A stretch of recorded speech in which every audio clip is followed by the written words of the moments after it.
What's up, everybody? Metal Dave here, along with my co-host Jason McMaster, bringing you another episode of the Talk Louder podcast. Today, we are joined by author Martin Popoff, who is probably one of the most prolific and well-respected authors of heavy metal, hard rock books. He's covered it all. He's written books on heavy metal, hard rock, prog rock, punk rock. He's written books on collecting records. He's got over 120 titles to his credit, and he is here today to talk about his latest book, Hallowed by Their Name. It is the Unofficial Iron Maiden Bible, and this thing is Thank you, Schiffer Publishing. Yes, courtesy of Schiffer Publishing, written by Martin Popoff. If you're watching this, you can see the size of this book. If you're listening and not watching, it's 666 pages naturally. Sorry, how many pages? 666. You're speaking my language, Martin Popoff. And they said one for you and me. Oh. Yep. Wow. Love it. No, that was good. That was anyway, good. The book is out now, came out April 28th. It is, it is the most comprehensive Iron Maiden book I've ever seen.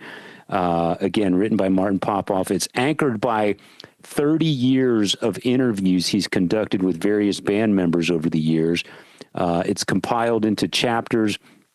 It goes in chronological order. It starts with the early years, goes into all the albums, even goes into some of the solo albums, the Bruce Dickinson stuff, the Steve Harris British Lion stuff. There are chapters on Blaze Bayley, of course. How about Samson?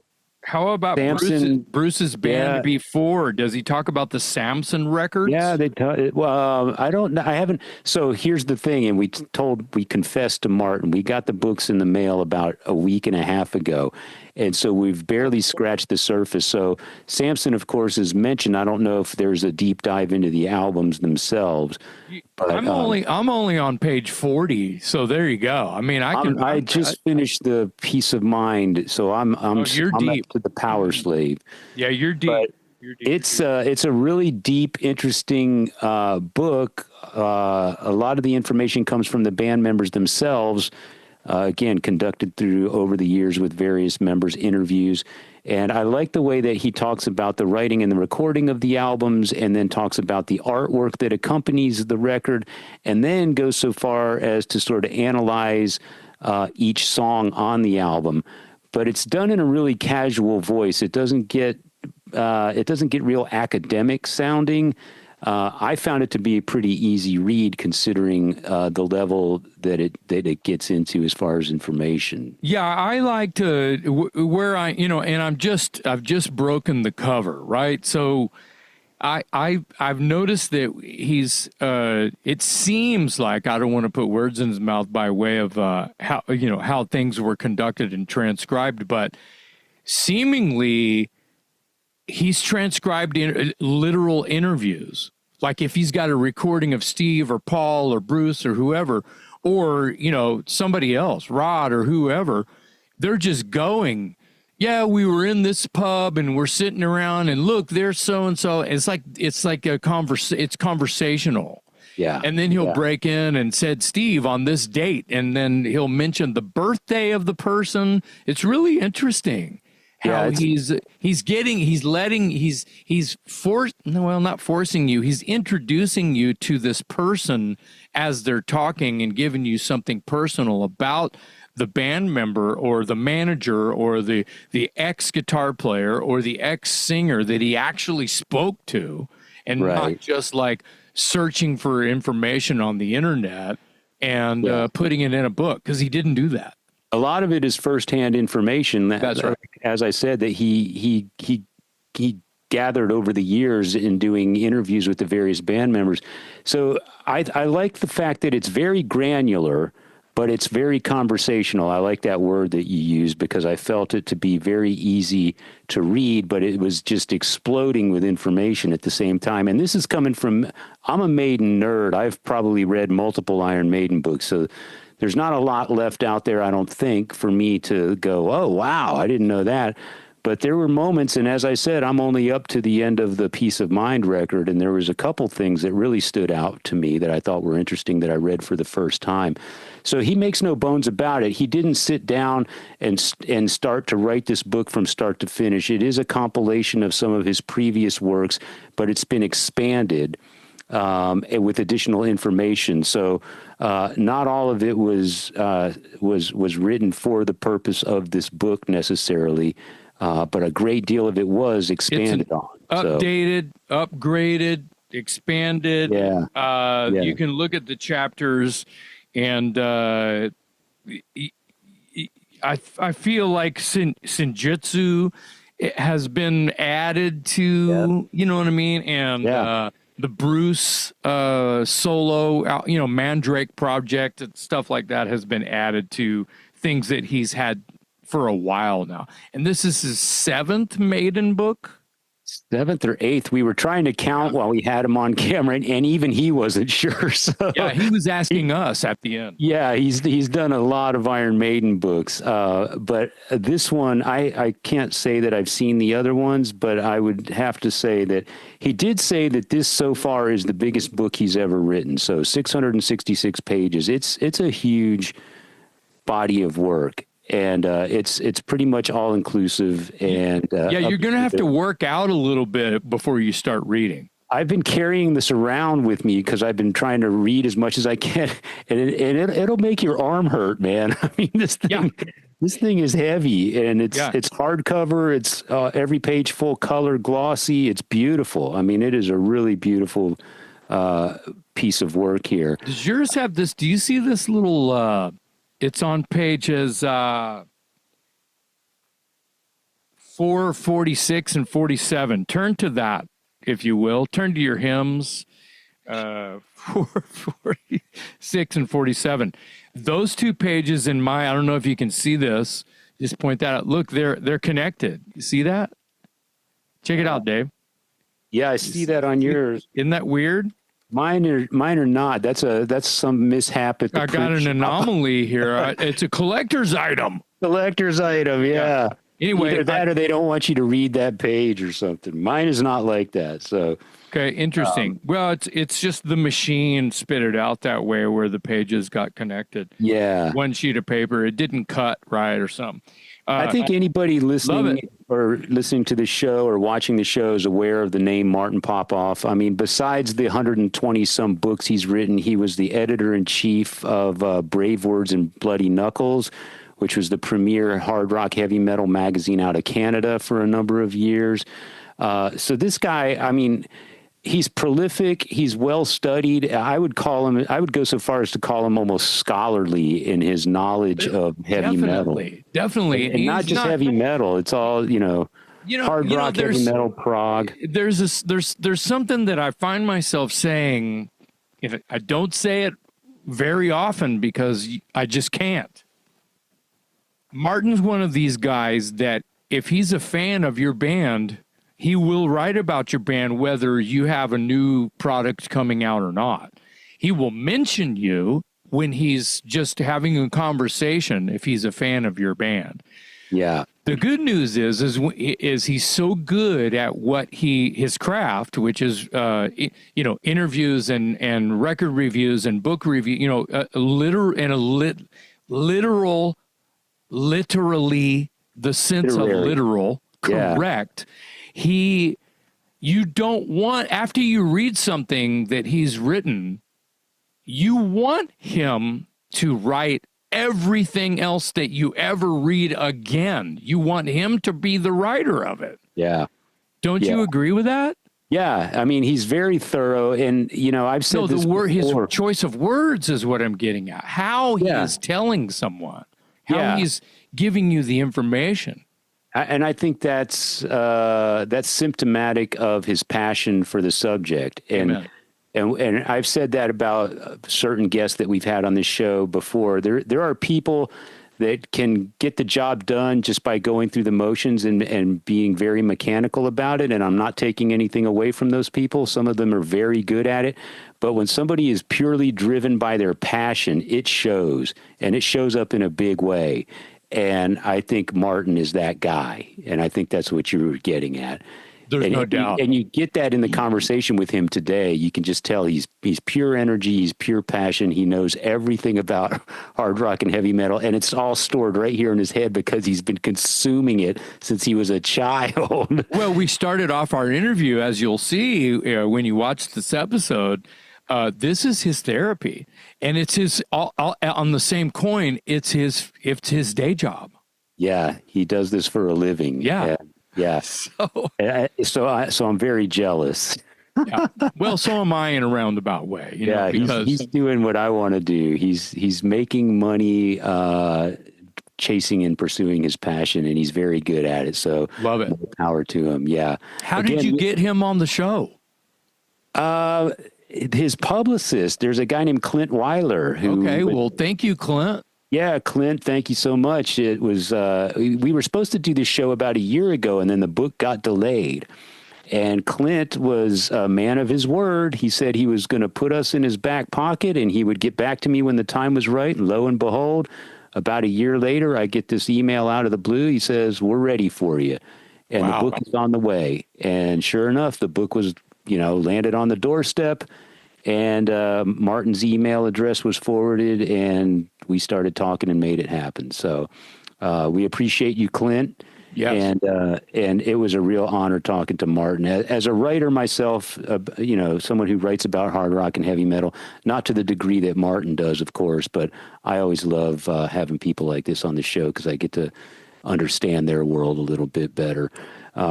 Anyway, the book is called Hallowed By Their Name, not to be confused with the Iron Maiden song Hallowed Be Thy Name. It is Hallowed By Their Name, the Unofficial Iron Maiden Bible. It's out now on Schiffer Publishing. You can get it through Amazon. You can get it through Schiffer Publishing. You could probably get it through Martin Popoff's website. You won't have to look too hard to find it, but well worth owning. Go check it out if you're an Iron Maiden fan. And today on the Talk Louder podcast, Martin Popoff.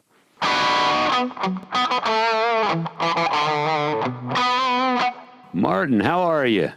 Pretty good.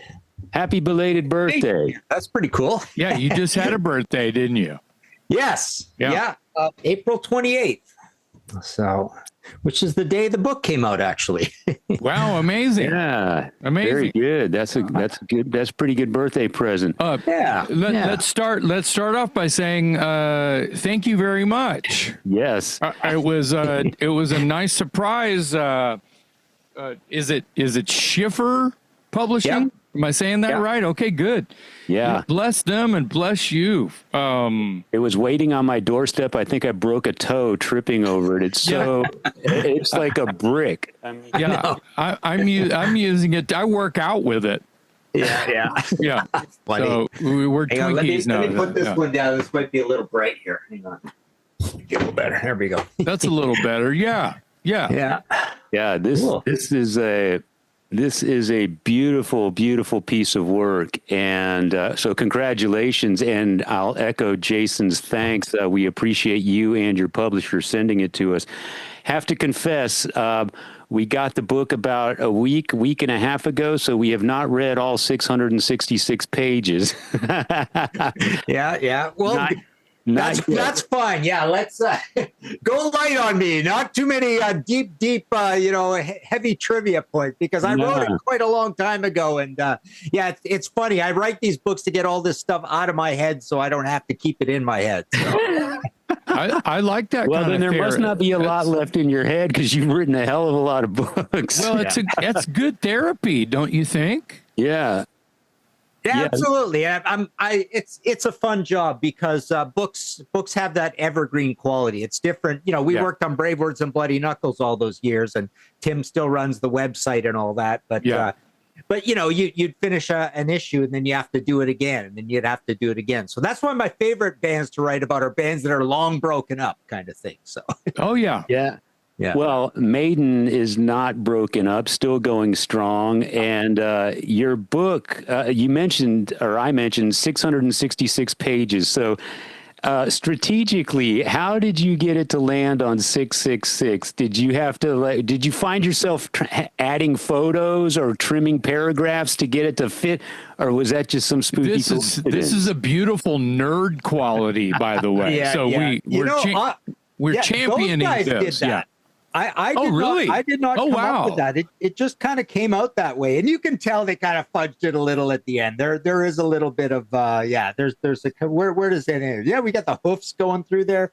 It's kind of cool. Yeah, 664 to the end of the index, and then I see that, like right. a design page, and then and then you've got these bloody hoofs walking off into the distance. Pretty funny. Yeah, this thing, the end with the devil hands, the grip on the, it's pretty good. There you go. Yeah. Hey, I think it's great. And it's very fitting that it ends at page 666. You mentioned this took how long did it take you to compile this book and put it together? Well, I do a lot of self-publishing as well, or I used to actually, and I had self-published 3 separate volumes like this years ago, and then I let them go out of print, and that's just a few hundred copies kind of thing, right? And then, I got together with Schiffer, and this was the first project we came up with, and we're actually doing a Dio book, which is going to be quite big, and that's going to come from these 2 old self-published books, and then Deep Purple, which goes way back to really 2 very crappy, small self-published books, practically the first things I ever did, and then way expanded. And that's probably going to be even longer than this. So, wow. So I did those books over the course of, 2 years, 2.5 years kind of thing. But then this is expanded as well because we've got Senjutsu in here, which wasn't in those before. And Bruce's new solo album as well is in here. Now, we were supposed to have you on the show about a year ago to talk about this book, and then it was delayed. And was any of that delay due to Paul Di'Anno's passing, or was it more of a business end? No, it was more. There was some drama involved. I mean, the band wanted to see it, which is kind of rare that ever happens. That anything like that is asked for, and they did, and it just sort of dragged on for a while. And I was all nervous. Oh, what are they going to think, kind of thing. And then all they did in the end was made a couple of changes. I guess the original version it was a little close to the Iron Maiden logo, and I think maybe, I don't know if they suggested this title or the title got changed a little. There were a couple little design things on the cover. And then all of a sudden, I was fairly cynical about it, thinking, oh my God, you write this much on a band, and if you have thin skin, you're going to find something in there that offends you, right? Sure. Yeah. I mean, probably dozens, if not hundreds of things that might offend you, or various people here and there. And then all of a sudden, one day they said, yeah, the band's fine with it. Go ahead, put it out. So there were no more kind of objections, and so lo and behold, it was nice having this thing get put together and come out knowing that it had the band's blessing at least. So. Absolutely. I was going to ask you if the band had seen it, read it, if you've gotten any feedback from the band members. That kind of answers that question right there. So yeah, I don't know. No real feedback beyond that. I mean, that's, I haven't written 135 books. I practically get no feedback ever from anybody. Eventually someone might say something nice or whatever, or negative. Right. But it's usually just a very slight thing once in a while. It's funny. I get in interviews with bands that I've written books on. I think both parties are uncomfortable to bring it up that there's a book out there, kind of thing. But it's funny. I was talking with Klaus Meine a while ago, and I asked him some question, and he said, well, you should know. You wrote the book on us, Right. I didn't know if he was being like acknowledging that we both know that I wrote a big Scorpions book, or he was being like a little bit, snide about it. I couldn't tell, kind of thing. But it's funny. You rarely hear anything. Right. Now, You've written over 120 books, is 130, somewhere in that ballpark? Yeah, in that ballpark, 135, depending on how you count, right? Some things are reissues of older things and updated. Some things don't have much writing in them. I think I count in there all those big gold mine price guides, which I did 5 of those in one stretch. And those aren't exactly writing. And around that. Some get compiled into, like this one, compiled into one book, and then, how do you count it, kind of thing. So in that range, sure. So when was your first book published? I'm sorry, Jason. No, it's okay. Go ahead. You're on a roll. Yeah, the first thing was a self-published book of 1,942 record reviews. Riff Kills Man, 25 years of recorded hard rock and heavy metal, totally self-published. and then there was a gap, actually, a 4-year gap, and then that thing came out massively updated, revised through a publisher as the Collector's Guide to Heavy Metal, and then that thing even went on and got split into a 70s book, an 80s book, a 90s book, and a 2000s book. So when was it first published? 1993. 93. Okay. So been doing this for a long, long time. Jason, you had a question. Go ahead. Well, I was going to jump around, but just this thing here, we haven't even really said the title for people who just kind of jump into our, we shoot our intros at the end of this thing. Hallowed by their name. There it is. It's a mouthful. It's a tough one. I want to say the name of the song just because, I know. Then I want to sing it too. So there you go. The Unofficial Iron Maiden Bible. Now, you said they had something to do with maybe changing the title a little bit. You don't have to specify what that might have been. Yes, actually, now that you bring it up, the putting the unofficial in, I don't know if that was their suggestion or Schiffer's suggestion as like, hey, what if we put this in, kind of thing. And to be fair, I think I believe what happened is recently they put out an updated version of their old official book, right? So it's I stand to reason why they would be a little concerned or whatever. So I was fine with that. I don't see there being any confusion in that. Even if it would have been similar titles, I don't think there would have been any confusion in there. So these interviews in here where you're actually talking to the band, this is the fan in me coming out. Are these old, or are some of these, when was your last interview that's actually showing in this book? And was it for this book or recent? Yeah, recent. Bruce for his solo album, Roy for Bruce's solo album. Wow. Paul Di'Anno I had one of the last interviews with him, although I don't think any of that's in there. But and then Nico for Senjutsu. So so a lot of recent ones. Sure. Wow, that's amazing. And they also, if I'm not mistaken, the book is anchored by about 30 years worth of interviews you've conducted with Maiden over the decades. Is that right? Yeah, it is 30 years, come to think of it. Yeah, it's been a long time. I started late in all this, Like that first book, I was 33 years old in 1993. No, I was 30 years old in 1993. So, and I had not gotten into the business at all. It was only in 94 when I met Tim Henderson, we started Brave Words and Bloody Knuckles. So my first interviews with any rock bands or getting any free product or anything like that was 94, 95 kind of thing. So I was not, I envy those guys who got into the whole thing early. It's a lifetime of work. It's literally, You and I got into it about the same time, but you have far surpassed me. I mean, he's got a fucking library. Yeah, exactly. Yeah. I mean, Martin, welcome to the Martin Popoff Library. Yeah. So in the course of doing these interviews, I assume, as a journalist myself, I'm going to make an assumption here that some of the interviews are done via telephone and some of them are done in person. And in the modern age, some of them are done like we're doing here over Zoom.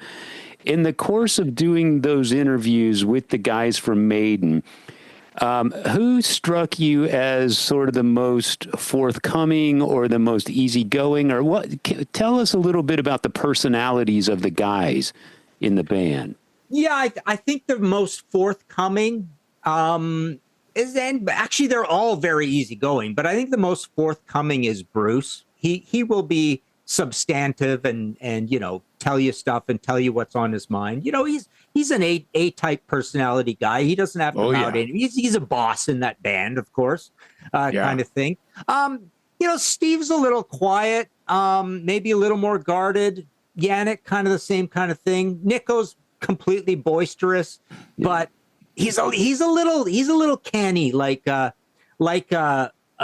Steve and like someone like Rob Halford and the various Priest guys, right? I don't feel you get a lot out of them, right? Like there will be no negativity, put it that way. Everything's fine kind of thing, right? So yeah, you won't get any dirt or whatever, or particular candidness. I mean, Paul Di'Anno is he was always super nice. But yeah, those last interviews and anytime you deal with Paul, I mean, it was kind of funny where it's like, phone this number in Croatia and then you'll get another number and then someone will call you back and someone will hand the phone to Paul and it'll be, you barely, bad connection and all that kind of stuff. So that's the funny thing about talking to Paul, but he's always very nice as well.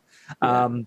So yeah, who's else? Roy was cool. Roy was great to talk to various producers along the way.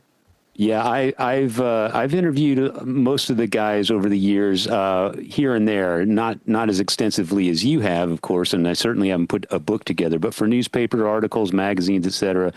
And I remember the first time I was going to interview Steve Harris, I was so excited, man, just so over the moon excited to talk to one of my heroes, and he was very just kind of, he's just kind of on an even keel, not a lot of energy, not a lot of drama, certainly no dirt, as you said. And I kind of felt the same about Dave Murray, another one of my heroes. Yeah. And just what you said, Bruce is very boisterous. Diano was great.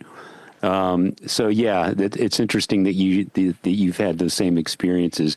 I stood in line to get on a cruise we were both playing. He was getting on with British Lions. And so we're in the customs line there in the ports in Florida. Yeah. And I believe he lives in the Bahamas. He was probably just moving around. But anyway, British Lions. And I'm literally standing almost shoulder to shoulder with Steve Harris. Yeah. And I just became shy.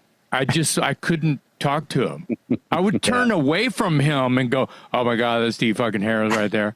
Oh my God. And I'd turn around and just be like, just so I could go, "Yep, he's still standing right there next to me," and he probably would have shot the shit with me, but yeah, no chance. Didn't happen. Yeah. But, the book is incredible. I could talk all day about this. There's so many things that I would like to talk to you just about being you that may or may not have to do with writing or this book or anything, because you've been doing this for so long. And I don't really want to ask you what got you into writing about heavy metal. I just want to talk about what was it that made you decide, how did you fall in love with hard rock and heavy metal as a young man? Yeah. I would say Columbia Record Club for a very brief time in, say, 1969, 70. So I'd have been 6-7 years old. And I remember the only things we ever got. That's young. That's an early start. And the only things I remember ever getting from that were like Creedence Clearwater Revival, Cosmos Factory, and Mardi Gras. Yeah. And Three Dog Night Live and Steppenwolf Gold. Well, those are heavy records from back then. Yeah, but the funny thing is, and then I thought back, and it's like I know what was heavy about CCR. It was like the vocal, and I know what was heavy about Three Dog Night. It was the mustaches, right? My dad had a mustache like that, right? And as soon as I heard Zep 1 and like an early Sabbath album and things like that, Inagata Davida, like you knew that this was the music that you're into. So I would say certainly by the time I was 10, and I remember 11 getting my first new releases like Rush, and BTO was even before that. I got the Kiss album as a new release. Wow. So we were crazy, 2 or 3 of us in town were crazy nuts for all this stuff and getting Circus and Cream and Hit Parader all the time. And by the time, 75, 76, by 13 years old, we were like walking encyclopedias of this stuff. Yeah, you're only a couple of years older than me. You're two or three tops. So we're all in the same ballpark here. This was all happening. I mean, I'm at the Gulf of Mexico, and you're almost in the Antarctica. So different ends of North America, and the same thing is happening. Yeah, the same exact sort of veins are opening. Well, Jason, the funny thing is we all have so much more in common that I'm always amazed at, and that's Judas Priest. Yeah. Judas Priest was such an unknown cult band, and yet everybody our age says they were the absolute kings. And like nobody was buying these records. No one, they were never in the press, but everybody knew Stained Class and Sin After Sin, and even Sad Wings eventually. Yeah. But it's funny, you know, and you talk to any of the thrash people, it's like Judas Priest was the Bible of all these people. They're got to be the most influential band on everybody who became rock stars in the 100%. anyways. Yeah. So it's so funny how absolutely exact these upbringings are if you are a certain age and you're in this industry in one way or another, right? Yeah, I had older brothers, and so their record collections were very influential to what was going on. Wow, what do you listen to? And I'm like 7 years old. Wow, what are you listening to? What do you listen to? But they turned me on to the Gods. They turned me on to Moxie. You know, I heard about a lot of Canadian bands, Legs Diamond, you know, all this really cool late 70s hard rock. And because all I cared about, you know, was Kiss. I got into Elton John and Queen before I got into Kiss. And as soon as I discovered Kiss, it was all over. And I heard about them from neighborhood friends. I have a younger brother, and back to Judas Priest, which is where I was going to flip your coin. The first time I heard it, it was Unleashed in the East. Mm-hmm. So, you know, everything's faster. It's recorded heavier. There's some kind of different energy about it that's frenetic and unbridled that's not on. Because much like Kiss, I heard Kiss live and I went backwards, you know, and got the first 3 records. Well, same with Priest. I just heard Unleashed and I went backwards. And when I heard Sad Wings, everything is mellower and slower, and the guitar tones are not as angry sounding, and it has a different energy about it, but it made me respect where they were coming from as songwriters. Yeah. And then I think I got, and you know, I Sin After Sin and all that, and I may have even heard Rock-a-Rolla and was like, wow, these guys, you know, this is a genesis here, and it's got to start from somewhere. And I just realized over the years that I feel like if it wasn't for, you know, they were looking up to Zeppelin and Purple and even their kids down the street called Black Sabbath. You know, people they probably saw it across the street going, whoa, those guys are scary, you know. Mm-hmm. But it's important to me that this relationship, this romance that we all have with all the same things, especially Judas Priest, like you're saying, sort of is this sort of like explosion to other things, and Iron Maiden be one of them, like a Judas Priest's little brother kind of thing. Yeah, and I was growing up in Trail, BC, so it was a little town directly north of Spokane, Washington. Right? Oh, right, okay, all right. So all our buying of all of this new wave of British heavy metal stuff, when that happened, was in Spokane at stores like Magic Mushrooms, Strawberry Jams, Eucalyptus was a chain, right? And they always were getting sounds in, and then later Kerrang and all the singles and stuff. So that's where I got my first Maiden. I bought the import copy of the debut album there, and I already had Metal from Others, I think, at that point. Wow, yeah. So all that stuff was just coming out there. To me, that's a coveted record. Metal from Others, it's a coveted record because that sort of set a standard for, we spoke with Brian Slagle, and I feel like, you know, the Metal Massacre records were just like, oh, I want to do that. I want to get all these bands together in my area. And, you know, Metal from Others was like the beginnings of, you know, prior to New Wave of British Heavy Metal, or did it come after that was coined? Well, that album, I think, is February or March 1980. It's considered, you know, one of the first 5 New Wave of British Heavy Metal albums. And yeah, so the new wave of British heavy metal, let's see if I can get this right. I mean, there was a copy of Sounds, or an issue of Sounds with Ted Nugent on the cover. Correct. And in that one is where there's the Jeff Barton review of a Package Live situation, and Alan Lewis, the editor, wrote that new wave of British heavy metal in there. But this is all happening right around the same time, and then very quickly after the Iron Maiden album comes out. So, you know, as we know, there are a handful of 1979 albums that are considered new wave of British heavy metal. Yes. I would include. I get hell for this all the time, but putting Motorhead in the new wave of British heavy metal. Oh, But I to me, agree, though. yeah, they got two 79s. We got a Saxon 79, a Samson 79. Well, it's like all three of those right there. It's like saying that they're not important because that didn't come until Alan's coined the phrase, and that just doesn't make any sense. Eventually they were going to call it grunge. You know, somebody was going to call that that new wave of whatever pop music. They were just going to call it something. You know, everything has to be put in a box. I feel like new wave of British heavy metal doesn't really feel like a box. It feels like a movement. Yeah, and we did an episode on Pete's Sea of Tranquility where I was going there every week, and now it's every 2 weeks. But I came up with this idea of the bike wheel, right?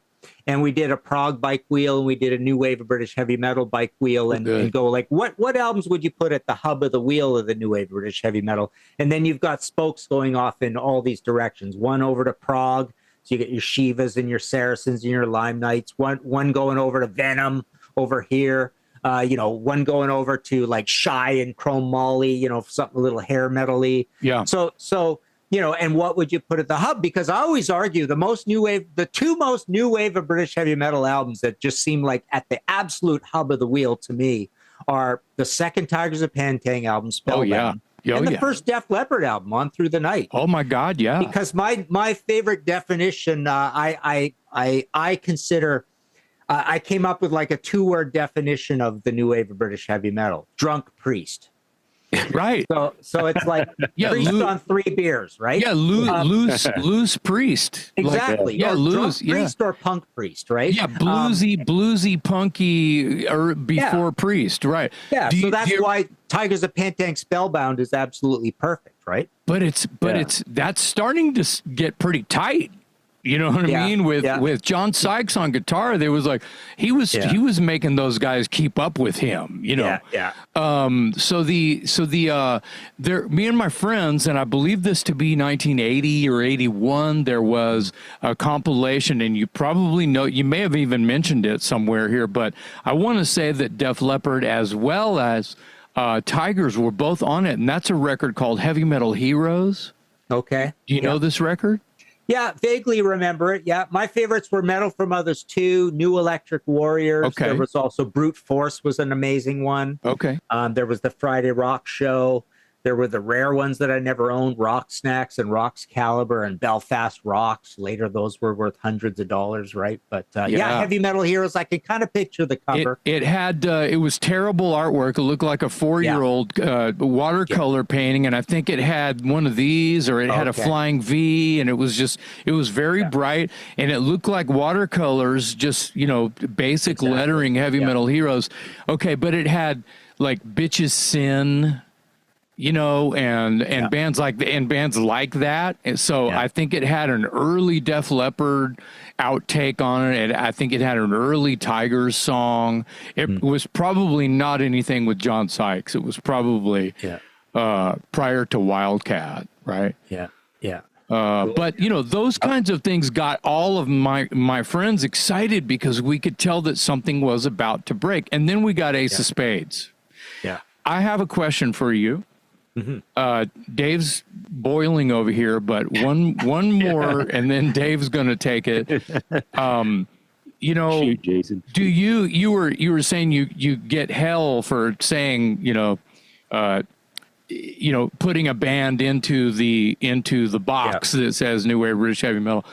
I've always looked around the room and to see if a brick is flying at me when I also put UFO and Thin Lizzy in there, because you listen to the Jailbreak album and things around there on either side of it, and then you think about UFO. My first concert was Max Webster, UFO, and Rush down in South Texas, and I was like 12. And I didn't, there was no coined phrase yet, there was no movement yet, but dude, it's like, talk about a movement. And anyway, life-changing events were happening. By the time that I had heard of this thing, I won't say it again, I was going, well, what about Thin Lizzy and UFO? Because they fit in there. If someone's going to fuck with you because you say Motorhead, they can fuck with everybody else for thinking the same thing that they want to say and they don't. Would you put UFO and Thin Lizzy close by? Yeah, I mean, people mention that, but I mean, what I've had happen. So I've literally done very recently. I've done these short YouTube episodes for our video channel, Contrarians, and I did honorary New Wave of British Heavy Metal, New Wave of British Heavy Metal bands not from Britain.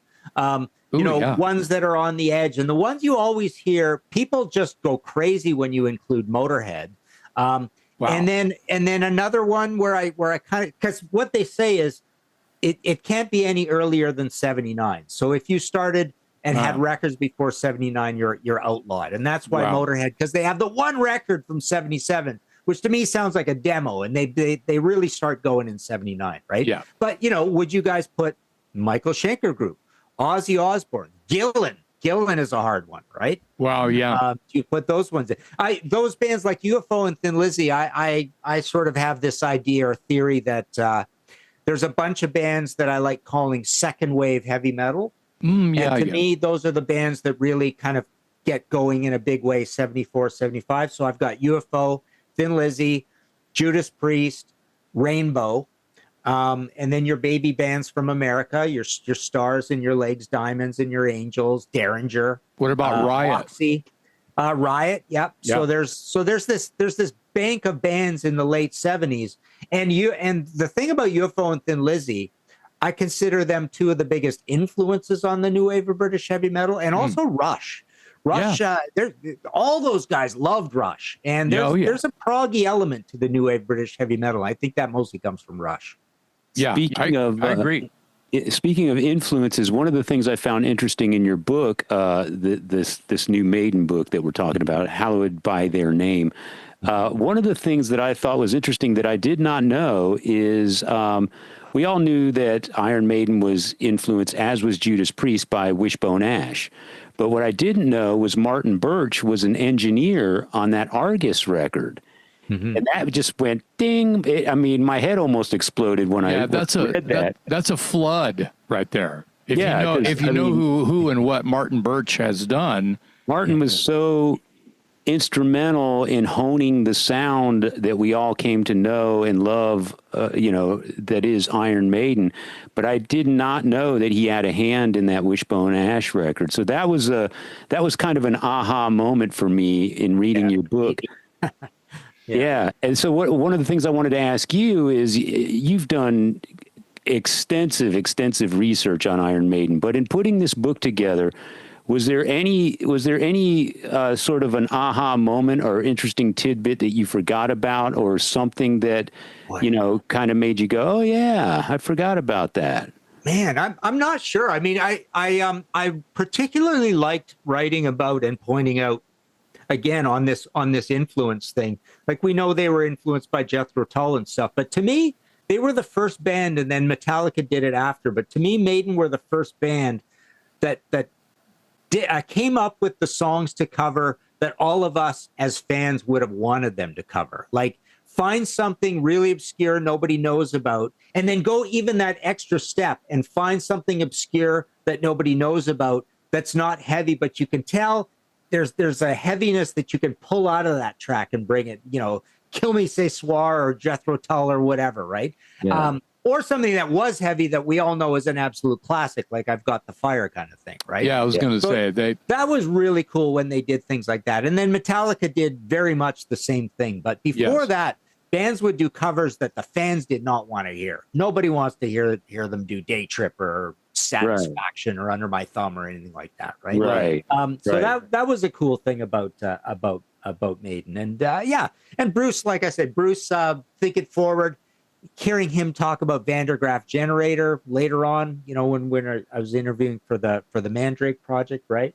So that was kind of cool. But yeah, the other thing I really liked also, I think, in terms of a deep dive, is dedicating chapters to all those solo albums and dedicating a chapter to British Lion and all that kind of thing, right? Yeah. So that was cool because all of us, I think, quietly agree. Nobody wants to say it too out loud, but Bruce has made some records that he's going to go to his grave and say, these are better than any Maiden album I've been on, or the very top 2 or 3 albums I've been on, like Chemical Wedding. People love that. Tyranny of Souls, people love. And I went back, when writing this, thinking how good Skunk Works was. He got a lot of hell for doing that, right? For it being a little grungy and produced by Jack and Dino or whatever. But it's a very, very cool album there as well. So there's just a lot of cool stuff that I think. The other thing I like about doing these books is when readers say, I read along and I read about that song and I played that song, and I read about the next song and I played that song. So I like covering every song and production and album covers and stuff, because to me the most important thing is like it makes you value all that stuff you spent all that money on more. Right. I was gonna raise that point as well. You really go into, for example, if you're talking about the Killers album, you not only talk about the timing of the record and the recording of the record, but then you kind of go, you sort of analyze each song and have people comment on the recording of the song and the writing of the song, and of course the artwork. So you do get a really, really rich, deep sort of appreciation for something that we've all heard a million times, but we don't get that granular as a spectator as what you do in writing this book. Yeah. And I appreciate that as a total Iron Maiden nerd. One of the other things that I got that was sort of another one of these aha moments for me, my favorite album of all time is Number of the Beast. Wow. And like Slagle. Exactly. Yeah. And as many times as I've listened to that record and as many things as I've read about that album, one thing I did not know was the artwork was originally intended to be the artwork for the single of Purgatory. And so when you look at the artwork of Number of the Beast, it makes perfect sense, because you've got Eddie with the devil on the marionette, that the classic the classic Number of the Beast artwork. But it was intended to be the artwork for the single of Purgatory, which came off of, the previous record, Killers. And I thought that was interesting. And then as you point out in the book, then later the band saw that artwork and said, oh, this is too good for a single. We got to keep this on the shelf and save it for something somewhere down the road. And then Steve wrote the song, The Number of the Beast, and it just happened to just be like, it was like synchronicity. It was just a perfect artwork for that album, for that song, and it turned out to be makes me wonder if that piece of art, when Steve saw it, sort of subconsciously influenced him to go write the tune. Well, who knows? He said the tune was inspired by the movie Damien the Omen. Oh, right, right on. That's what I'm saying. This was all just a really weird coincidence, but to think that artwork existed after, at some point during the Killers cycle, and then they saw it and went, whoa, this is too good to put on a single. Let's save this for something somewhere down the road. And then it turned out to be the perfect fit for Number of the Beast. Yeah. I love that. That was a great little... Yeah. Oh, something I forgot as well is another one of these episodes I did on the new wave of British heavy metal is, what did we call it? My ridiculous top 10 heavy metal albums list, right? Because there's this thing about music snob versus non-music snob, right? When it comes to new wave British heavy metal, it's like any music snob about, say, proto metal or super early stuff. You want to mention the rarities and stuff, right? But the funny thing about the new wave of British heavy metal is that this theory I put forth. I tell people, look, this is not my personal top 10, but you wouldn't be remiss. If you had a top 10 new wave of British heavy metal and 8 of the albums were by Def Leppard and Iron Maiden, because Iron Maiden, if you allow the new wave of British heavy metal to go to 1984, they had 5 albums you could put on a best of new wave of British heavy metal list. And you could put On Through the Night on there. You could put High and Dry on there. And then, if you're looking at craft and skill and professionalism, you could put Pyromania on there, right? Sure. So I always thought that was kind of funny, like the ultimate non-music snob favorite new wave of British heavy metal album list, right? Yeah. I love that. That's well put, because you'd be hard pressed to argue any of those albums don't belong.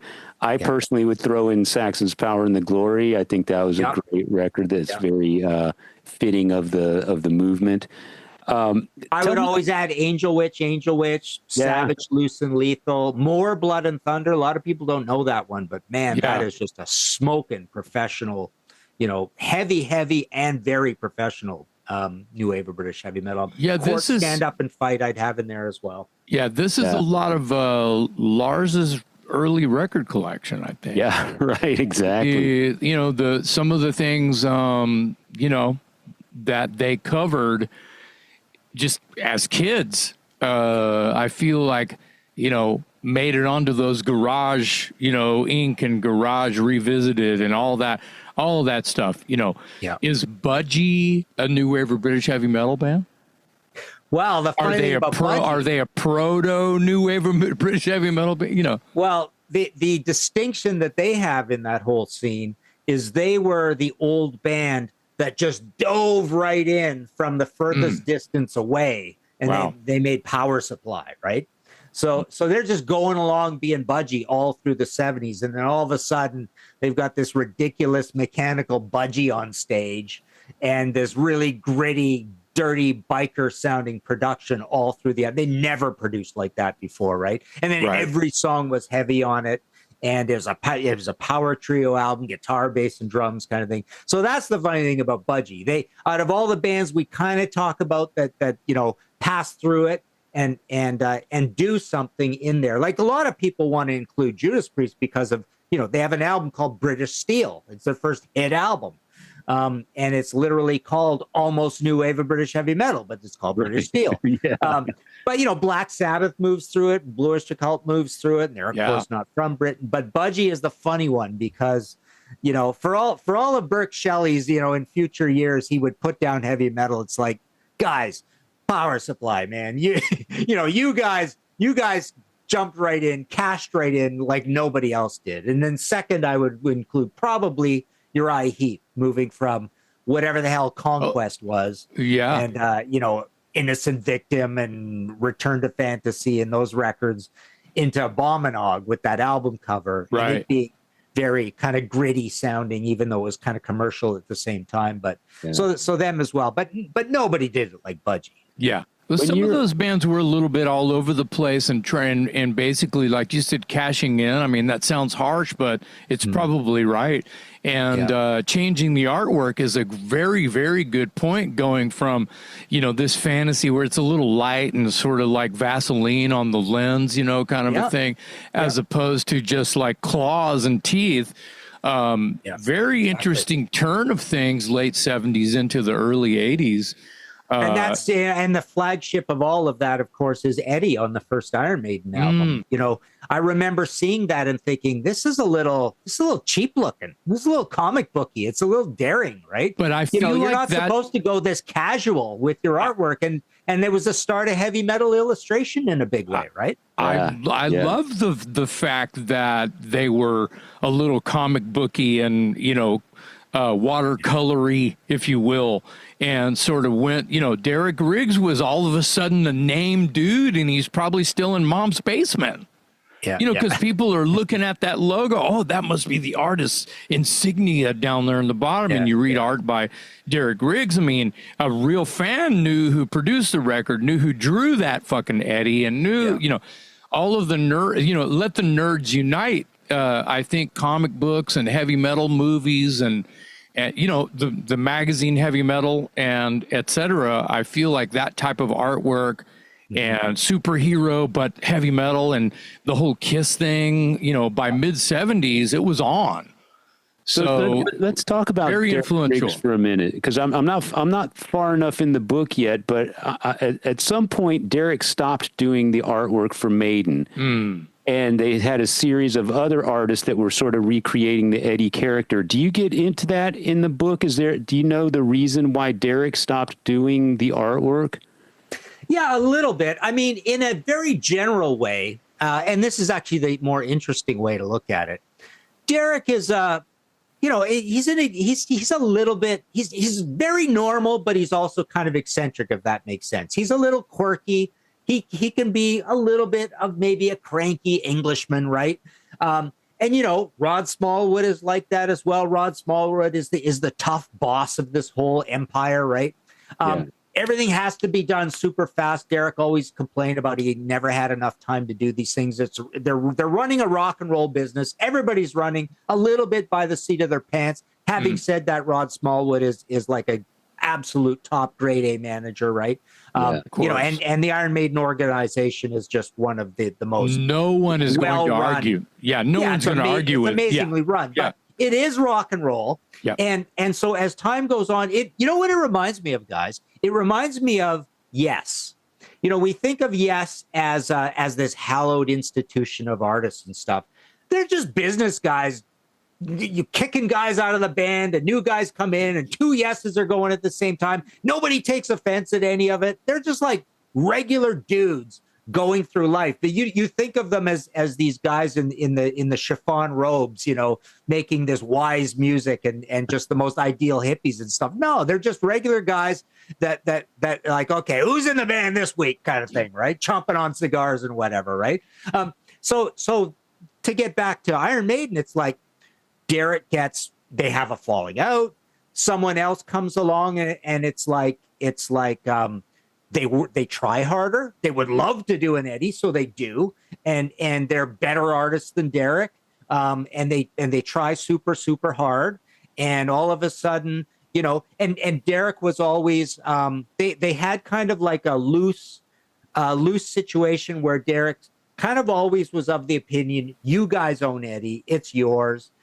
Derek, very unselfishly wasn't the guy making tons and tons of money off of this mascot thing. So there was always this kind of loose relationship where the idea is that kind of like, because Derek says so, Iron Maiden sort of owns Eddie. So if other guys do Eddie, I guess it's allowed.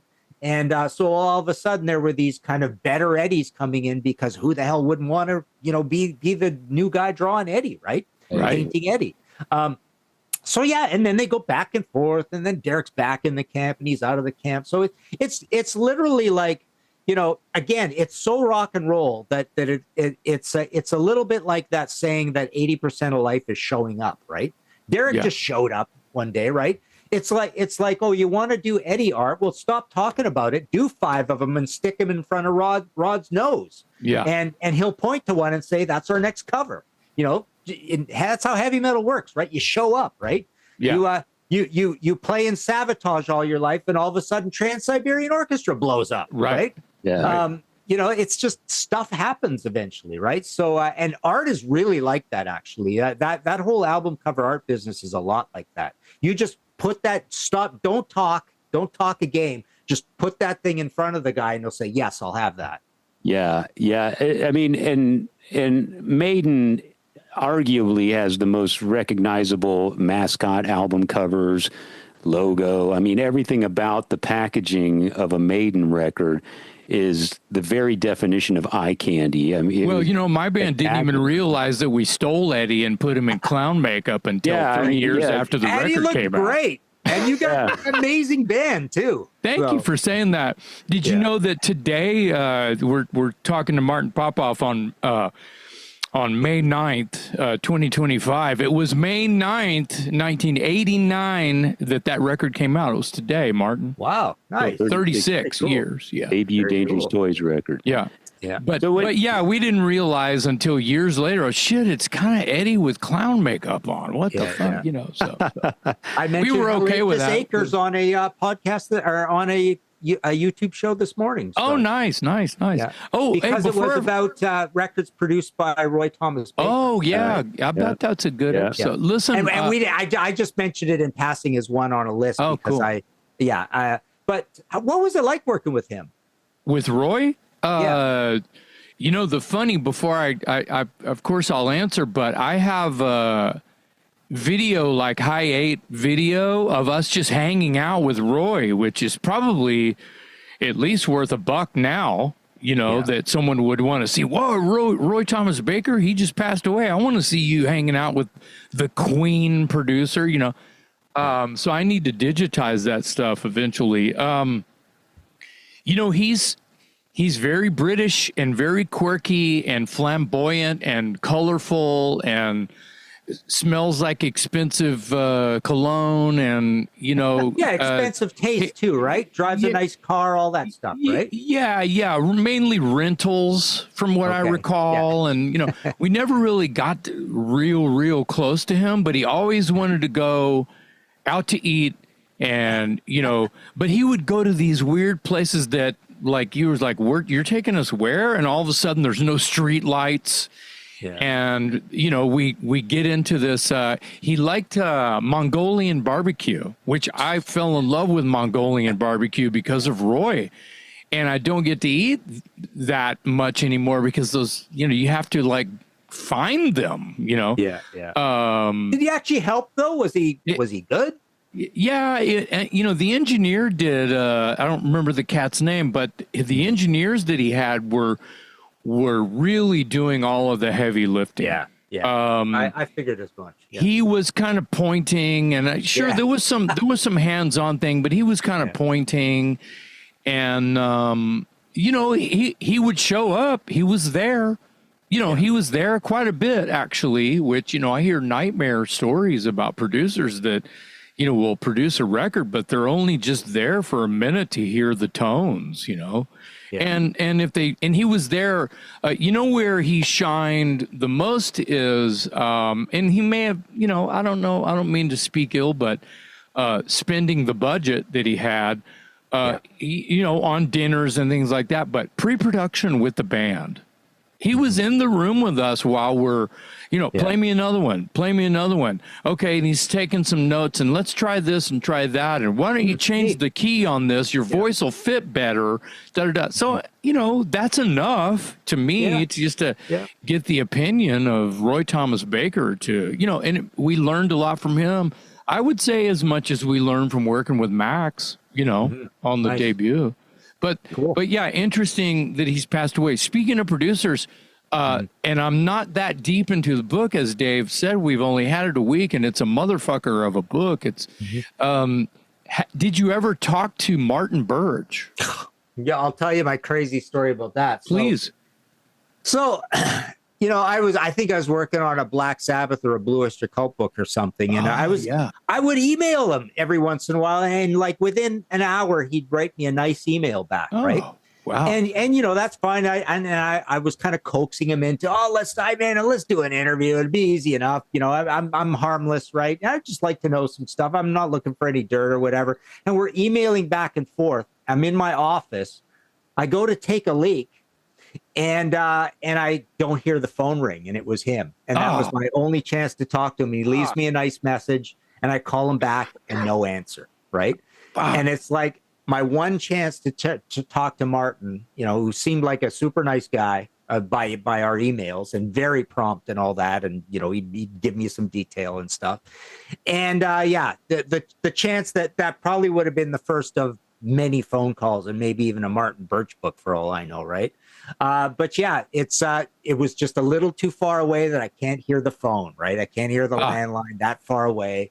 And I get back and I have a message. And it was Martin. So that was a real drag. So and you couldn't get it back. No. You couldn't get him back, huh? No. Wow.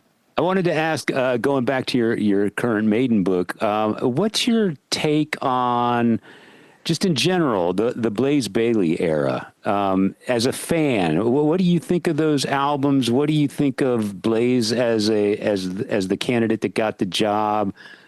Just in a nutshell, kind of give me your feedback. And then I haven't gotten that far in the book. Was there any revelations about that time period that struck you as interesting?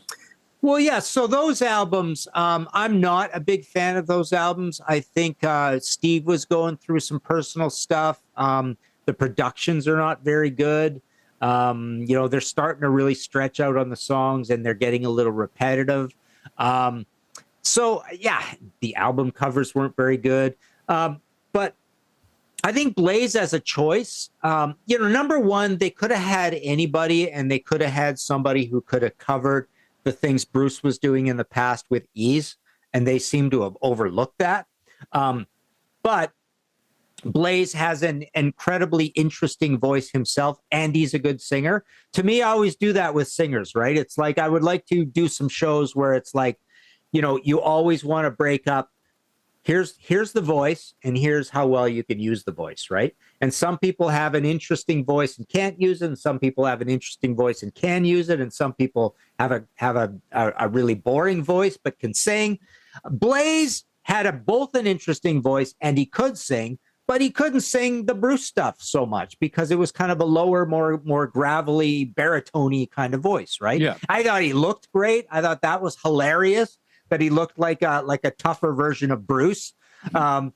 And so that was cool. And what I love about Blaze as well is that he went on to be a great writer. I mean, Wolfsbane I loved too. But he went on to be a great writer and prolific and a hard worker. So he was, dare I say, making better records than Iron Maiden after a little while, or you could say they were as good kind of thing. He assembled his cast, and he had these concepts, and they went on, and they were cool, and he was kind of cool sci-fi writing and good album covers and all that kind of stuff.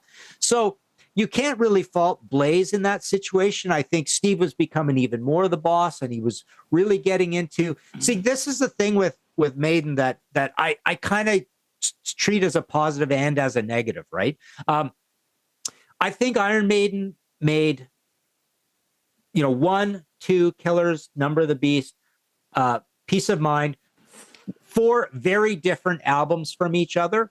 And then I remember getting Power Slave and thinking, I love this, but this is Peace of Mind Part 2. And then I think they kind of stuck with their sound ever since. But the really cool thing about that is when your sound has so much personality in every single player position, this incredible personality in Bruce Dickinson, Steve as a writer and as a bass player and as a bass playing frontman, this incredibly cool twin or triple guitar attack, and also even a drummer that has a load of personality in the way Nico plays. You could point to like 4 or 5 different little sub-signatures in Nico's drum sound, and very few drummers have that many different kind of like cool little things. This is my little trick that I do, right? So when you have that much personality, and you also have this philosophy around kind of having like an old school, slightly loose bolted production quality that you get through your producer, be it Kevin Shirley or whoever, Martin Birch even at the end. When you have that much personality, you get a pass for like having a sound and sticking with the sound. So I think that's a cool thing about them. But yeah, I feel like the nadir of the whole situation is those 2 albums. Most people, I think, would agree with that. But I certainly wouldn't blame it on Bruce. The same way I wouldn't blame Jugulator and Demolition on Ripper, because Ripper's a great talent as well. Yeah. So it's such a very similar situation there, where the bosses take over, and the bosses should have took more input in, I think. Yeah, speaking of Blaze, of course, those couple of albums are sort of polarizing among Iron Maiden fans. Another thing that I think is somewhat polarizing in the Maiden camp is Yannick. So, there was a point when Adrian was out and they needed a second guitarist, and they got Yannick, and then Adrian came back and they kept Yannick. And again, I'm not that far in the book, but do you know, either from researching the book or just inside information, what were the discussions like in the Maiden camp? Were there serious discussions about, do we keep this guy and make it a 3-guitar attack, or does that sort of shatter the image of Iron Maiden as a twin guitar band? Because I think that's a very polarizing argument again among Maiden fans. There's people that only wanted them to be a dual guitar band, and adding and making them a 3-guitar band. All of a sudden, they look like the Allman Brothers or Leonard Skinner instead of this tight unit. So what is your impression of the addition of Yannick and keeping him? It's funny. I've never heard anybody complain for that reason. I think the reason I hear people complain is his crazy stage presence on stage That with too, the yeah. guitar behind and his crazy legs and all that dancing around. I think he that's gets what fans don't like about him, right? Yeah, I agree with that. I just wanted to say real quick, and this is just the nerd in me. I complained when I saw that, and I was like, who the fuck is this guy? And who does he think that he is, that he think that that's going to work for Iron Maiden? And why isn't Steve hitting him over the head with a bass for doing that? You know, the ballet, whatever, the jumps and the high kicks. Right. And it's like Paul Stanley forgot to put his boots on, so he's flying, you know. But I feel like there's a reason I've given him a pass. And when I realized, oh, well, he is part of the movement. He's part of the new wave of British heavy metal movement. He's from the Gillan band and all that stuff. Yeah, when he in like White Spirit, something like that. Yeah, and so he totally gets a pass. I mean, he's one of us. He's one of them. Is a real deal. So I also had to realize, and I'm not trying to answer your question with Martin, Dave, but listen to this. When you have three guitars and your band is known to have these dual harmonies and sort of playing off each other, when there's these harmony guitars going on, and on the records there's a rhythm guitar playing behind it all. That's what the third guitar player can really do. Except did that, and I went, aha. So when there's these dual harmonies, just badass. I mean, Wolf Hoffman can't clone himself, you know. Yeah. And he's got to have these bad motherfuckers. Well, what's going to happen when they got fast as a shark, right? And there's no digga digga digga digga digga digga digga digga. It's just bass. Yeah. Sonically, you can fix that by just having someone you love, who you cherish, who's respectably deserving of a gig to be there and celebrate heavy metal with you. I feel like that's a Yannick.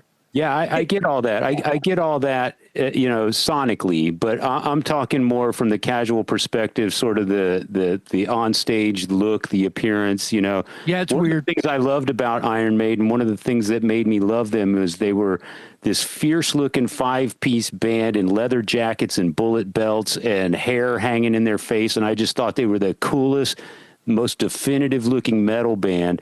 And then adding a third guitar was so disturbing too. I'm not taking anything away from Yannick's pedigree or his qualifications or his playing ability, but it just disrupted my image of Maiden. So anyway, I wanted Martin to answer that question, from your perspective. Were there any conversations in the Maiden camp about, do we keep him? Do we not? Does it, how does it play with the fans? Do we care? I don't think so. I mean, the thing I kind of remember, and correct me if I'm wrong, but I mean, it was kind of like Bruce is bringing him in sort of situation, right? Or who wanted to be? I think it's basically. I thought it was a cool, daring move, and it made for something extra to talk about. The other funny thing about Yannick in there, it reminds me of Bruce and Steve as lyric writers, where it's amazing that how individualistic the idea of writing lyrics is, and yet you really can't tell those guys' lyrics apart in a huge way. They both think about a lot of the same topics, and that is crazy to me. And then also when you get to the guitars, Adrian, a little bit different, but Dave Murray and Yannick are very similar to each other, and Adrian can fit right in there as well. So those three guitarists are not particularly different from each other, right? And then the other thing is, again, on this saying these guys are all the same as each other, Yannick's music writing is very much identical to Steve's music writing. Yannick writes, he's in a lot of the credits, right? And there's not a big difference in the way he thinks musically from Steve. So you got Yannick and Steve writing music exactly the same way, and you got Steve and Bruce writing lyrics exactly the same way, and then you've got Yannick and Dave certainly playing guitar exactly the same way. Yeah, and they are to their, it can't be ignored that they're in that elite position that they can damn well do whatever they want to do. They are one of the greatest bands of all time, and so. I could understand if they were like a struggling band and on a budget and keeping one more guy on the payroll was a concern. But that's not what we're talking about here. So, yeah, I get it. I just was curious about your take on it because I know it's been a topic of discussion among Maiden fans for years. Some people like it. Some people don't as much. I think I read somewhere that this current Iron Maiden book is it your sixth book on Maiden? Well, okay, so let me think about this. So there's the three self-published ones that get squeezed into this, and then it gets massively expanded. By the way, it's so different from those three also in another way. This is like 400 full-color pictures, and those were just kind of like trade paperbacks, right? But there's also the Iron Maiden 2 Minutes to Midnight, which was a timeline and quotes. But that was a full-color hardcover too. That was a really nice book. So this would only constitute, let's see, three. This would constitute the fifth. I don't think there's another one in there. Okay, so my question. No, wait, there is. Sorry, you're right. There is another one because the album by album series, right? That's the panel books where I get people together and we go through every studio album. I did 5 of those, and I just had a Judas Priest one like that come out recently. But I did 5 of those about 5-6 years ago, and one of those was on Iron Maiden, and that actually just got updated. So you're right. Yeah, I forgot about that one. Okay, so here's I've got this question is twofold on the topic of Iron Maiden. Is there anything left about Iron Maiden that you deem worthy of another Maiden book? Is there another angle? Is there another angle left that you'd like to research and explore and expand upon? And I'll save my second question after your answer. Yeah, I don't know. I think we need the next level of Iron Maiden nerd to go into a certain specific topic. I mean, you see nowadays, you see books out on specific tours. You see whole books out on one album, especially in the Kiss world. I mean, Kiss books can get crazy that way, right? In fact, there are Iron Maiden books out on one album at a time, right? I think they're out of Italy, right? Aren't they? That or maybe France, I don't know. But there's maybe even Eastern Europe. But there's this massive bunch of Iron Maiden books that are on one album at a time, right? Wow. And frankly, that's starting to happen even with my big mainstream U.S. publishers. I just did a book on what did I do? I did 2 of them, right? I did Pink Floyd Dark Side of the Moon as a big hardcover coffee table book, and I did the Who Quadrophenia that way. Oh yeah, and that's a whole series that they're doing. They've got one on Queen, Night at the Opera, Prince. They did Purple Rain. So yeah, there are always cool things to do, and there's always cool theories that you can come up with that you could write a book on, right? I'm starting to think more in that realm, at least doing like for my podcast or doing video shows, come up with a crazy idea and just kind of riff on it for 10 or 15 minutes. But a lot of those things can be books too. Yeah. And my other question is, after having written so many books, Dave, hang on, I forgot another Iron Maiden book. What else? Oh, Run for Cover: The Art of Derek Riggs. We did the whole Derek Riggs coffee table book of all his artwork. I love the title. Years ago, that's right. Title. Well, that cover art, I saw that being made when myself and the financier publisher went down to visit him in York, Pennsylvania, and he was painting that. And part of the deal was that, John would get to buy that from Derek. So we saw that cool artwork. Let me see if I can have it handy here. Yeah, I got it here. awesome. This is what it looks like, right? Oh yeah. So we saw Derek sitting at his desk painting that thing when we got there. It was half done. Wow. And so this is also a hardcover, full cover throughout book of all of Derek's art. And not just for Iron Maiden, but lots of Maiden. Most of it's Maiden stories, right? So yeah, there's another one. So I don't know, what am I up to then? 6 or 7? 7, yeah. That's crazy. So my other question then is, what's Here's the other one? It's handy too. So that's the other one. Oh yeah. 2 Minutes to Midnight, Yeah. Iron Maiden. Nice. So my other question is, what is to just use the common term, what band is on your bucket list of bands to write about that you haven't written about yet? Well, unfortunately, there are so many bands that I want to write a book about, but I just know they won't sell well enough. And so it's not even that I want, to talk a publisher into taking them, because I don't want a publisher to feel guilty and say, this didn't sell. I don't want it to not sell, right? Sure. So there are those sorts of bands. And then, I've been doing these panel books. for my, big, US publisher who turns them into hardcovers, full cover books. But I've also been doing that for my UK publisher, where we're just doing trade paperback versions. And for that, recently, we've done 2 books on Genesis. We've done Rainbow, Robert Plant, Thin Lizzy, The Cure. So, I've wanted to do one on the Smiths, the Jam, Styx, the Doors. So these have all been kind of in discussions.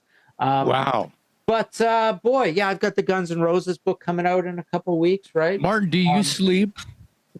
Well, this is my full-time job, right? Yeah, and I right. happen to be fast at it. So, most of the people who I know who do these rock books, they've got another job. This is my full-time job. So that's what I tell people, right? It's like, I really don't work that many hours, I'm not that hard a worker. So Styx, who else would be? Did I read somewhere that you were considering or were interested at one point in doing a book on ZZ Top? Well, okay, so there's a funny story.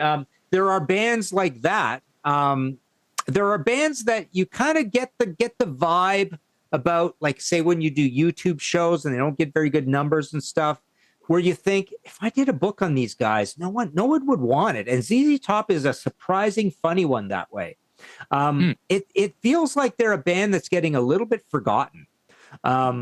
So there are these bands, I don't think, our Uriah Heep visual biography did that well. And then I noticed that when we do shows on Uriah Heep, they don't get very good numbers. So it's funny, these bands that we think that would be good to do a book on, they kind of, I guess people don't want to read about them. Sort of thing. We have the same issue with this podcast. We'll have a guest that we think people are just going to go bonkers over, and the numbers don't do that well. And then we have a guest that I'm convinced no one's ever heard of, and some through the underground that ends up having better numbers than someone who is well known. Exactly. Yeah, they'll get 3,000 views in a week, which is incredible for us. Roll of the dice. Yeah.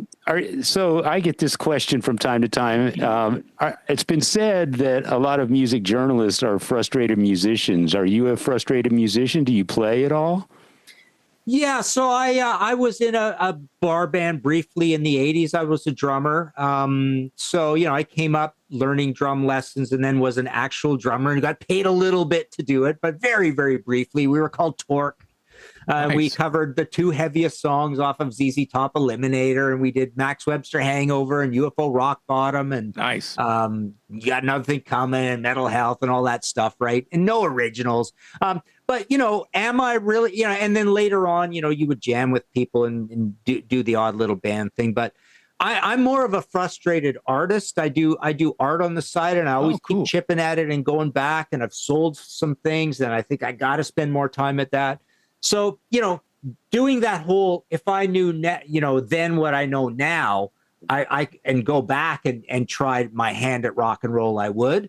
But I didn't back then. I was probably too sensible and nerdy, and it's off to university and all that kind of stuff to be a true rock and roller. And I don't know if I could have put up with it, right? It's a hard life. I'm probably too cushy for wanting to do it. But I love the arts. To me, what I do is nothing compared to anybody who's ever been in a band and made a record. To me, the old Maslow's hierarchy of needs has art at the top. And me just being a fanboy writing about somebody else's art is way down here somewhere kind of thing. I don't feel like I've done anything super important. Well, I don't know. I disagree. Man, making art is way more important than just talking about somebody else's art. But I mean, I do the same thing. I don't create music, but I write about it, and I enjoy the process of writing. I enjoy the art of the language and that sort of thing. Yeah, both of you guys are 2 of my favorite writers, actually. Dave's written like bios for my bands throughout the years, and I've stolen little things that just fall out of his mouth and used them in lyrics. As a matter of fact, you posted something today about Mitch McConnell, right? I didn't write that. Okay. You didn't write that. Funny thing. You didn't write that. You reposted that, and I said, thinking that you wrote it, and I said, right. wow, these some of this could be lyrics. I know. I thought that was hilarious. Yeah. Well, whether you wrote it or somebody else, it's still it read like, holy shit, there's some heavy shit going on. Yeah, that was good. Well, remember Tommy Lee's thing was pretty funny too when he wrote that he didn't write that. I hear he didn't write that either. Oh, I thought he did write that. I'm not convinced he wrote that. He didn't write that. It sounds like him. It sounds like him. A lot of it sounds like him, but I don't know. I'm not fully convinced that he wrote that by himself. There were some words in there that I was like thinking, no disrespect to Tommy, but I thought there were some. I don't know. That were I don't think he's that stupid. That guy. I've interviewed all those guys in person, and he struck me as a pretty sharp. Yeah, I don't think he's stupid, and you're right. I think if he's fired up about something and he's passionate about something, you might actually be surprised how articulate he can be when there's some passion behind what he's saying. When he's saying something besides, let's whip out the boob cam and prowling the stage and all that, the party boy image. But throwing his cock where it doesn't belong, Oh, there's a camera. I'm going to do something fun and pull out my ding, It's so funny though on Facebook. Like I've been, I'm very political, right? I spend probably 8 hours, 10 hours, 12 hours a day with politics playing in the background while I'm working all the time, right? Wow.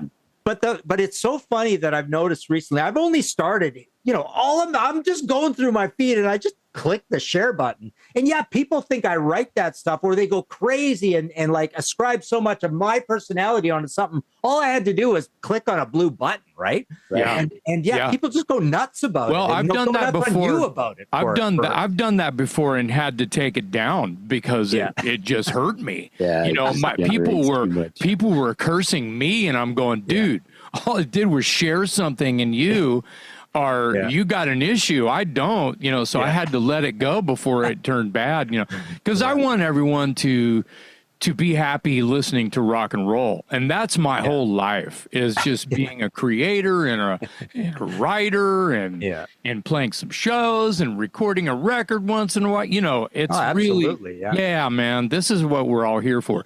So the fact that you are, got 12 hours a day clocked in with politics on in the background, why? Why? Yeah, why? Oh, it's just super interesting. Oh, right. And I'm way more interested in American politics than even Canadian politics. Oh, my God. You think your own country is kind of more boring, I suppose. That's the whole thing, I suppose. Most people think the grass is greener. It's way more interesting somewhere. But right now, obviously, is incredibly interesing times. I'll agree with that. I'll agree with that. I'll tell you this as well. I've currently been hit probably to the negative tune of $5,000 at the moment on this because this is printed in China.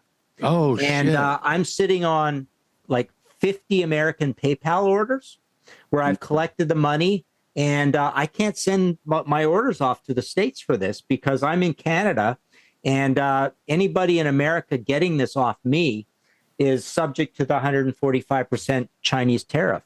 Because one thing that happened, all along quietly for all countries until this last May 2nd, just this last weekend, there was a thing called de minimis. And what that is that everybody's shipments, just to protect little mail order businesses, anything under $800, any shipment was free of all duties. But de minimis still applies for everything except if it's from China. So this book is printed in China. My Guns N' Roses book is printed in China. I'm not even excited about it now. I mean, I thought I've stopped telling people about, my database about this Iron Maiden book because I don't want any American orders because I've got to immediately send them an email back saying, let's just wait 2 weeks and see what happens. Things are shifting. This can't be maintained. The ports are empty. Now I know why you have politics already on. Today. 80% is good. Let's let Scott Besson or whatever his name is, right? Let's let him decide. And everybody's already analyzing that and saying, when Trump says let him decide, he's trying to take himself off the hook and and he knows it's Scott Besson, right? I think it's Scott.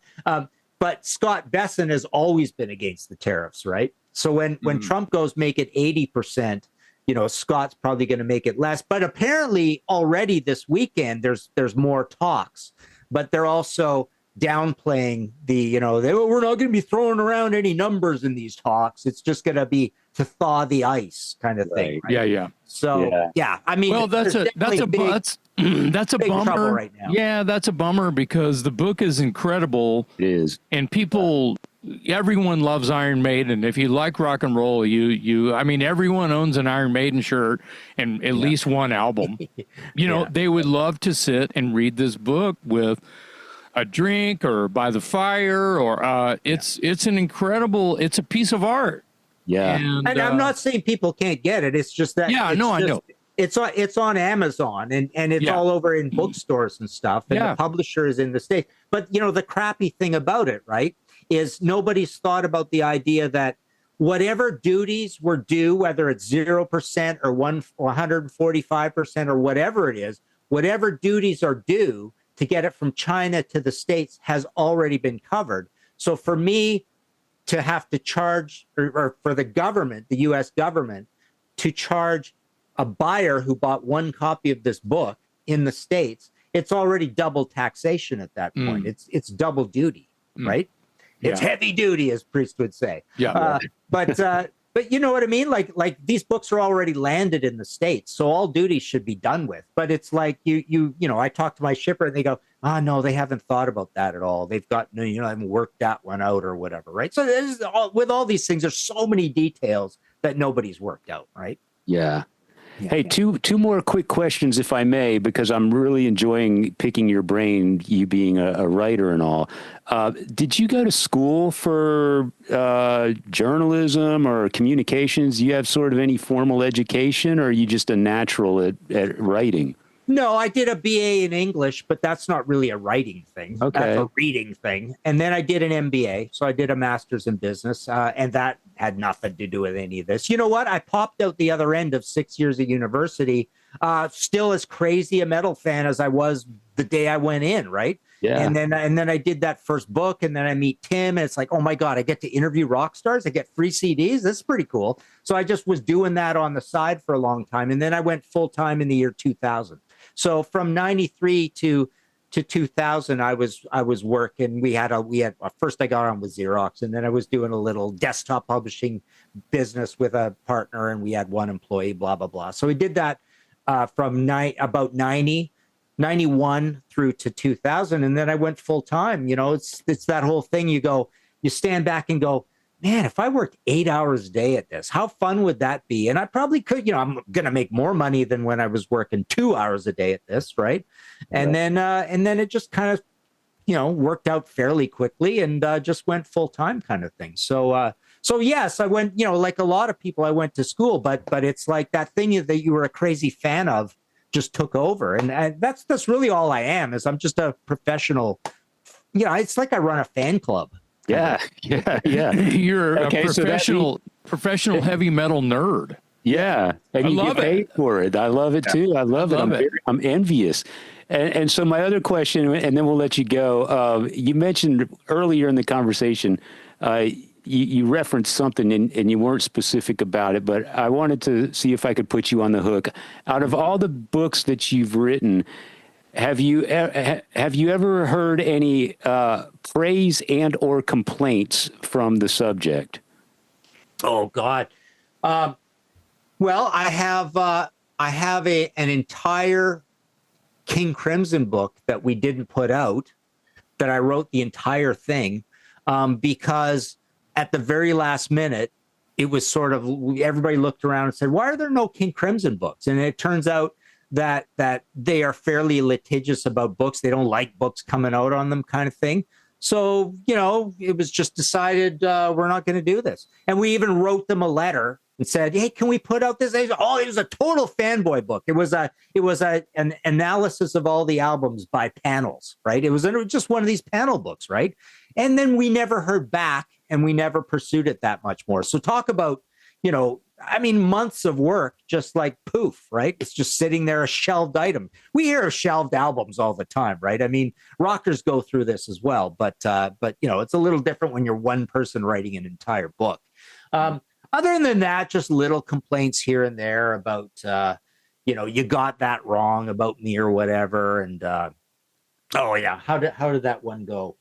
In the White Snake book, Keith Olsen was saying some disparaging things about Adrian Vandenberg, something to do with, it was to do with the, he was kicked out of the band because he injured his hand, or something like that, right? Intimating that he didn't injure his hand. And I think the story goes, Adrian said, yes, I did injure my damn hand or something, right? Yeah. And then I remember, I think Blue Oyster Cult, there was a weird, Richard Meltzer said something a little negative about Eric Bloom in the early days.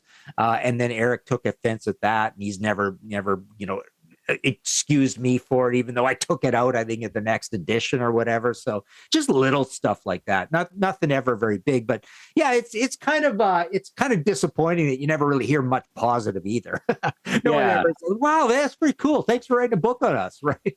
Yeah. Well, one of the things I noticed about the Maiden book is you aren't afraid to offer some constructive criticism. Like there was some passages, I can't remember anything specific, but you would say something to the effect of that song was the weak link on the album, and compared to the rest, it was kind of the stinker or whatever. Yeah. And you know full well Steve Harris is probably going to read this book one day, but you're brave enough to go out there. And I've always said that if you're going to take the time to write a book, you might as well write it your truth, your version of the book, because otherwise you're just writing a press release. Yeah, exactly. Yeah. And so I applaud you for that. And I was just curious, if in doing so, you got the hair on anybody's back to stand up and got some angry phone calls or whatever. Yeah.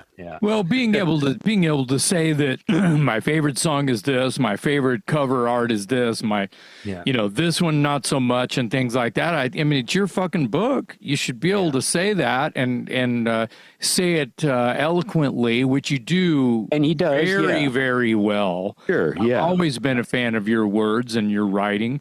And so, yeah, I feel like that, I'm a little in wonder of why there's not a book review, where people are reviewing books, and reviewing this book because... well, it just came out. Nobody's finished reading it yet. But it'll happen. There's always book reviews. Yeah. Oh, good. Yeah. No one's finished reading it yet. No one can finish it. 166 pages long. Yeah. It's funny though, guys. I find myself, this happens a lot, and I find myself holding my tongue a little bit. But when I go on like people's video shows on YouTube and stuff about some of these bands that I write books on, and I get to the end and go, did I complain about that band too much? And then you hear about it in the comments. Those comments hurt me a little bit, right? I can argue with the best of them. I have a pretty thick skin, but it's like sometimes quite often I get those comments saying, gee, you don't really sound like much of a fan of that band that you wrote a book on. And then sometimes they'll add on, did you just do it for the money or whatever, right? So that happens a lot. And I've done lots of profiles of like I've been on shows where we've talked about which bands have the angriest fans in the world, right? Where we're all complaining about this band that we profess to love all the time. And there's a handful of bands like that. You think of Kiss, Van Halen, Metallica, Iron Maiden a little bit, Metallica, Kiss, Van Halen. Led Zeppelin as well. Metallica's a big one for me, man. Yeah. A lot of people cry about Metallica. Oh, they sold out. It's like, wait, what? They're not 20 years old anymore. What do you want them to do, man? I've been very provocative about Metallica lately because I did a show called There's No New Wave of British Heavy Metal in Metallica Except Diamond Head. And it's a really deep thought, right? Wow, and I go through it, but people are just hitting me left and right. Oh, this sounds like the Weapon song, man. And this sounds like a Savage riff. And it's like, okay, guys. And then I did another one that got a lot of complaints. It's like, is the Black Album a doom metal album? Right? No. And I go through the whole thing and I even wrote back, but everybody's just like on me like crazy. Are you a fucking idiot and all this, right? It's like I go through all the songs and go, man, It's colloquially called the Black Album. It's got the doomiest album cover of all time. Every single lyric on there is depressing as hell. It's slow. There's Diablo Sin Musica tritone all over the place. It's very doomy, this album. It's like, I got a lot of hell for that one. What was the other one I did? Oh yeah, I ranked the albums by production, but those two in particular, Wow. calling it a doom. Yeah. They got on me like you would believe on that one. No, I think that's a perspective that deserves a roundtable discussion on. That's really interesting. Inner Sandman, I mean, that has turned into a pop song. Yeah. So for it to total be doom, it's a Sabbath song, basically, right? Yeah, it's minor. Yeah, it's minor. Everything's minor and doomy, and but sad but true. I mean, can you get more doomier than that song? Well, it's got the ballads too. It's ballads. Well, and even those are funeral dirges, right? Yeah. Well, Fade to Black is a funeral dirge too. So yeah, they've had that element. I guess you're right. It's interesting that their biggest selling record, it has that darkness to it, and is it related to the grieving of Cliff finally? Because they never had a chance to grieve Cliff. Yeah, interesting. Yeah, never really thought about that. And the other thing I kind of point I make, maybe I'll do a video on this, but I've really come to think that oddly enough, I think one of the biggest influences on the thrash scene is Sabbath, because to me, all of those thrashy songs from the 80s sound more like Sabbath songs sped up than they do the purported influences like Judas Priest or, I don't know, Raven, Anvil, whatever you want to call it, Savage, Diamond Head. Yeah. To me, they literally, most of those songs sound like doom songs sped up. The symptom of the universe is I mean, there you go right there. That's basically a template for Slayer, Metallica, all the thrash bands. Yeah, they just speed it up times 10. And even Slayer is even talked about, and they're more, I feel like, a Judas Priest on, times 20, but that tells you right there, there's a Birmingham sound. I think there's a Birmingham sound, and it's based in blues. And how fast you want to go is what time is it? What is the sun shining, or is it midnight? I think that's an important. Well, the songwriters are artists, and how some people get juicy at midnight, and some people don't sleep at all. So you have to figure that one out too. It's personal. It's really personal. But these are all really, really good points coming from a mind of a hive mind, I like to say. Yeah. Let's end on one more Iron Maiden note. Martin, real quick as we go out, your favorite album by Iron Maiden and your least favorite Maiden album. Favorite is definitely Peace of Mind, always has been. I think that's where the sound absolutely solidifies. It's sober, ambitious. Nico's on there. Nico's a very behaved Nico on there. I think basically all the songs are pretty cool, even Quest for Fire. I love that one. I think that's my favorite. And my least favorite, I'd have to go with Virtual 11, I think. It would definitely have to be one of the Blaze ones. Later on, I don't know. What would I say? Boy, see, that's the thing. Everybody has a different one of those later. Sure. It's hilarious. It's subjective. Yeah. It's what you fall in love with, man. You go back to what you fell in love with. Yeah. It's the memories attached to it more than the music itself sometimes, So. Hey, Martin, is it true that the Brave Words, Bloody Knuckles you got from Agony Column in Texas? Yes, absolutely. Yeah, that. Although there's a little side story there. Oh, tell me. Yeah. I believe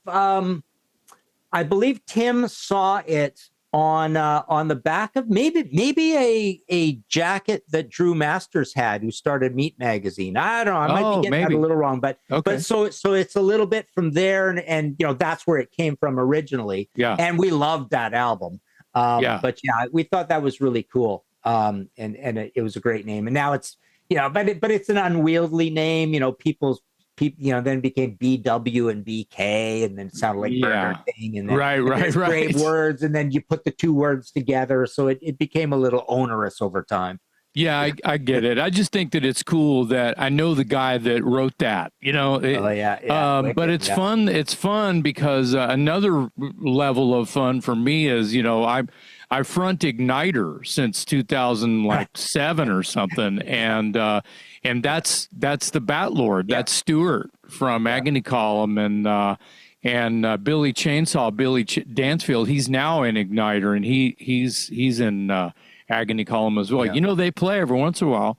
And the devil. And I interviewed him. He sent me he was so generous. He sent me a whole bunch of Agony Column stuff up. Stuart or yes. Yeah. Stuart's great. Yeah. And that's why I had the Agony Column shirt, right? Nice. So, yeah. Well, then, the Devil Chicken lives with the Bat Lord too. So Richie Turner, the singer, they're still a cluster. Wow. So, it's interesting outside of a couple of counties over, I feel like Agony Column wasn't what was just like, who's that? And it's like, they're one of the greatest bands that you don't know about. And I never could figure out what the hell. So you honored them by doing that. It's really great. I just want the world to know where you got that from. Yeah. All the way up in Canada, no less. Yeah, it's crazy. Yeah. Exactly. Easy stretch. Well, Martin, it's been a pleasure picking your brain. I've been a longtime fan of yours. You're kind of doing what I always dreamed I could, that you're writing about music and bands that you love, and you're so prolific, and Jason's doing what I always dreamed of doing. So see, we've all gotten, I'm not doing what anybody dreamed of doing, so I'm the odd man out here. But I do appreciate talking to you today. It's been a real pleasure. You're a lot of fun to hang with and talk to, and a big fan of your work. And everyone can go get this. It's out now. Yep. Hallowed By Their Name, the Unofficial Iron Maiden Bible, and it is a chunk of Iron Maiden history, interviews, album artwork, discussion, etc. Any Maiden fan is going to need that in their library. I'm in the middle of it. I'm not looking at the clock when I read it. I just read it when I can, and it's always going to be there. And it's available through Schiffer Publishing or through your website. What's both? And definitely Amazon's probably the main place to get it. Anywhere around the world kind of thing. And hopefully it'll be in a bunch of stores as well, of course. Right. Okay. Look for it now. It's out now. Hallowed By Their Name, the Unofficial Iron Maiden Bible by Martin Popoff. It's been so much fun talking to you today, man. Thanks for spending so much time with us. On behalf of my co-host Jason McMaster, I'm Metal Dave, along with our special guest today, Martin Popoff, on the Talk Louder podcast. All right.